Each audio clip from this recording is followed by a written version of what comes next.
अच्छा जी, SRO 350 जो है सेल्स टैक्स के हवाले से आपके सामने मैंने खोला हुआ है।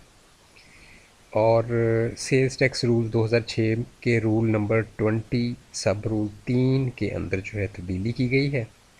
और वो तब्दीली ये है कि आप क्रेडिट नोट जो है इस सब रूल के तहत वो इशू नहीं कर सकते without prior approval of commissioner. ठीक है, क्रेडिट नोट आप इशू नहीं कर सकते। अच्छा, अब बहुत से लोगों को क्रेडिट नोट का नहीं पता होगा जिन्होंने अकाउंट्स वगैरह नहीं पढ़ी हुई।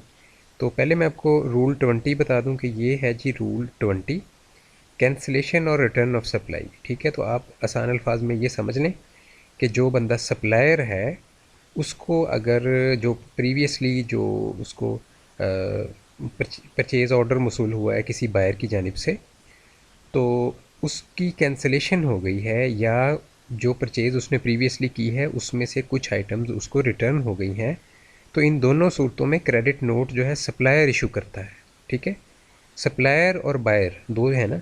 तो सप्लायर जो है वो क्रेडिट नोट इशू करता है आइदर कैंसिलेशन ऑफ ऑर्डर पे या रिटर्न ऑफ सप्लाई पे, यानी कि जो उसने चीज़ माल बेचा था उसमें से अगर कुछ रिटर्न हो जाता है तो फिर क्रेडिट नोट इशू किया जाता है।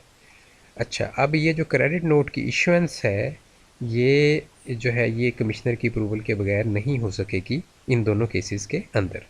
और यहाँ पे हम देख लेते हैं, यहाँ पे ये इन्होंने बताया है सब रूल 3 था रूल 20 का। ठीक है, तो ये है सेल्स टैक्स रूल्स और इसके अंदर ये सब रूल 3 है।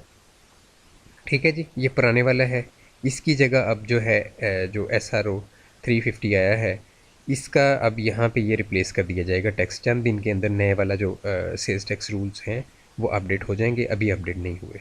ठीक है, तो लेकिन ये SRO जो है ये एप्लीकेबल है, जिस तारीख में ये आता है उसी तारीख से ये एप्लीकेबल होता है।